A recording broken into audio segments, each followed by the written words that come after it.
Hi fantasy managers, welcome to FPL Team Talk. In this video I'm going to go through my team selection for game week 22. I'm going to have a look at some of those players that I'm interested in bringing in, the first 11 that get onto the team sheet, and also discuss captaincy option and just have a little look for future weeks to see which players will be good options to bring in and whether I should be free hitting in the future or when to use that wildcard. So if you enjoy these sort of videos, please give it a like, don't forget to subscribe, and in the meantime, let's get on with it.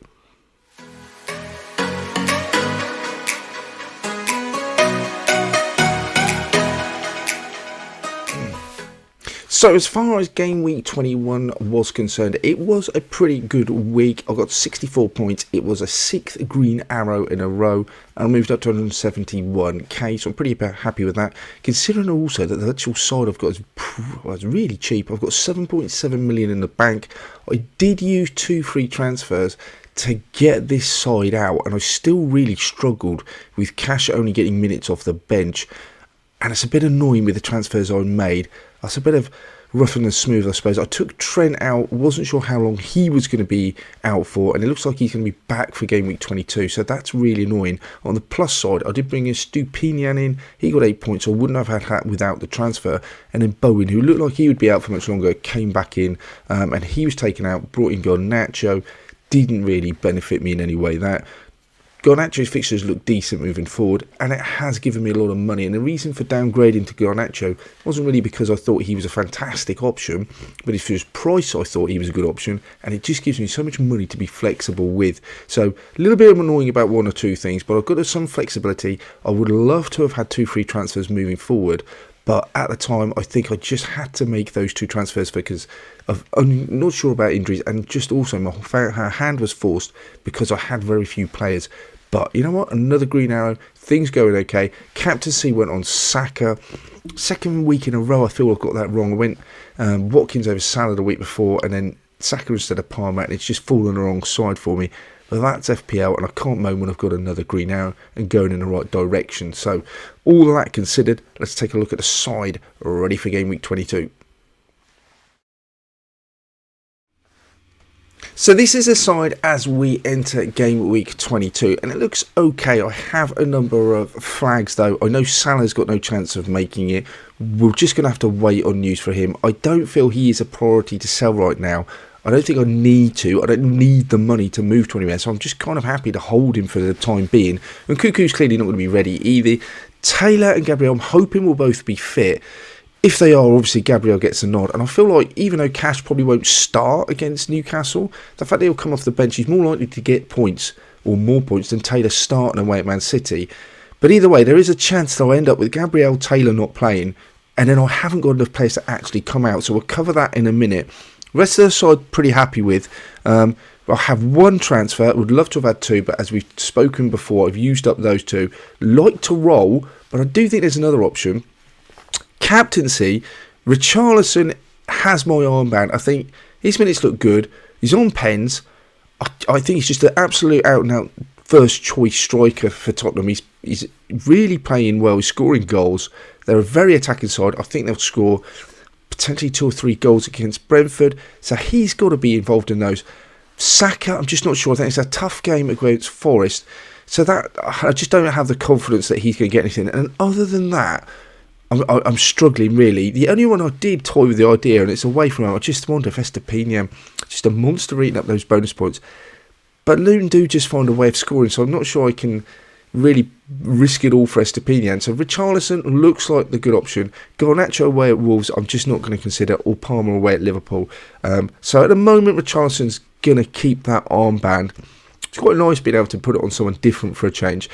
But I have in the back of my mind the fact that I've got these transfers, and I do need to start thinking about double game week 25. I don't want to use my free hit because I think that's going to have to go towards game week 29 with the way the FA Cup's panned out.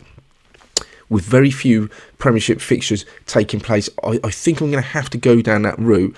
But there is a chance with Villa and Chelsea playing each other that if one of them gets knocked out, maybe I'll be able to muddle through. But at the moment, I definitely want more City, more Liverpool players in. Now, City blank in 26, but City have decent fixtures this week and in 25, great double, and they also continue to play in 26. So I am kind of wanting to bring City players in as my priority right now.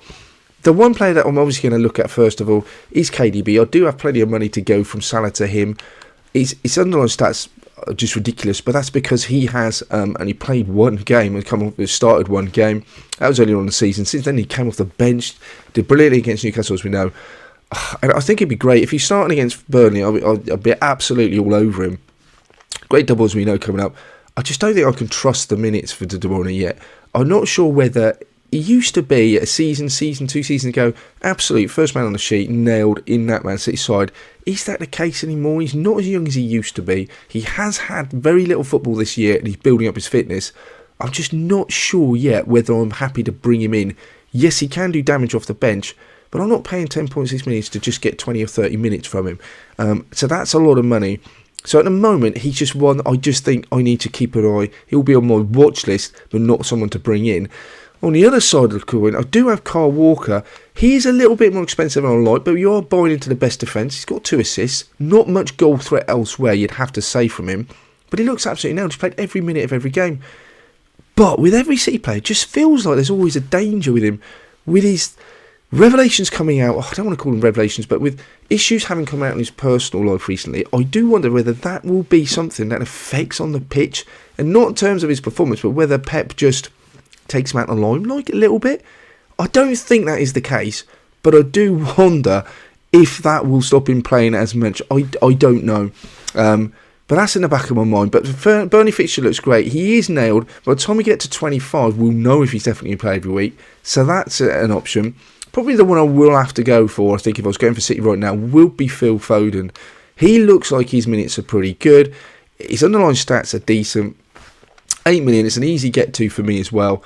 I do like him. I think for all the City players, Haaland definitely comes in when he's fit. I think Walker's the other one that looks pretty much nailed, and then Foden is the other one I'd have to go for. But when De Bruyne comes back, his minutes aren't going to go up, they're all going to go down. Where does he play across that front line, and will he be as effective?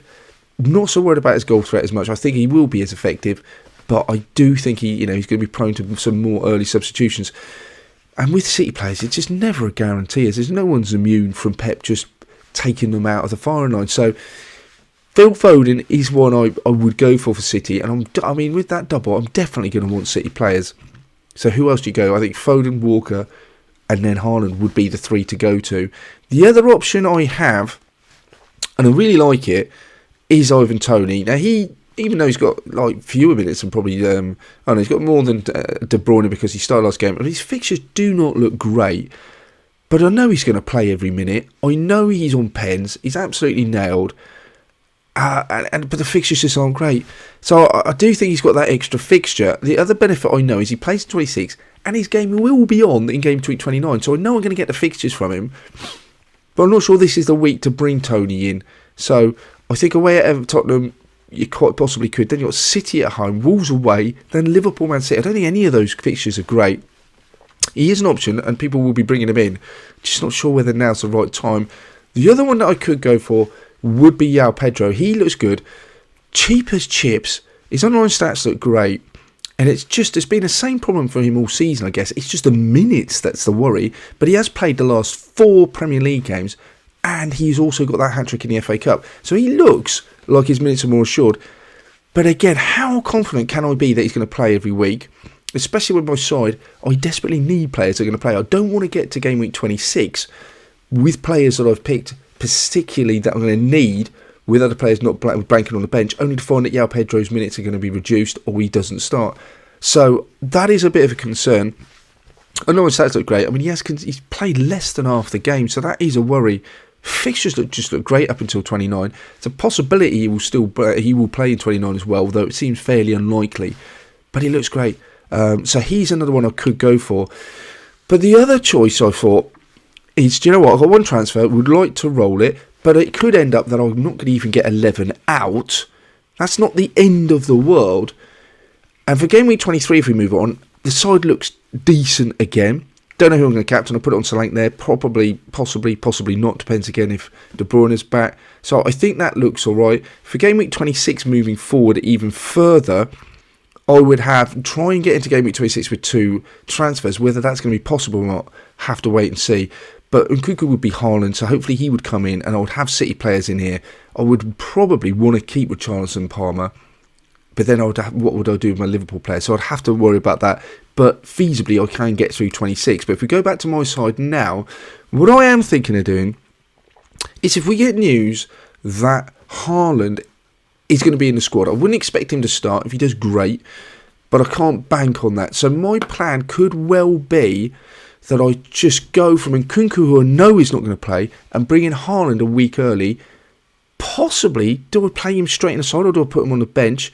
But if I know Haaland's going to be in the squad, Pep says he's ready to play, I expect him to be on the bench instead of starting his Burnley, then I know he's going to be back in for 23 or 24 at the latest. So I'm definitely going to want him.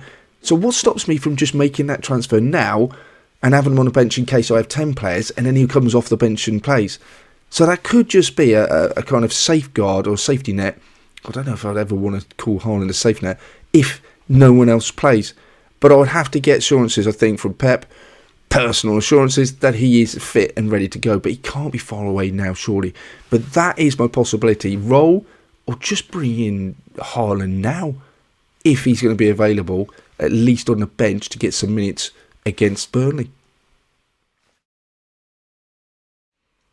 That's it for this one then. Thank you for watching. Let me know who is your captaincy going to be on for game week 22 and which transfers or players do you think you will be bringing in, or are you going to roll like me?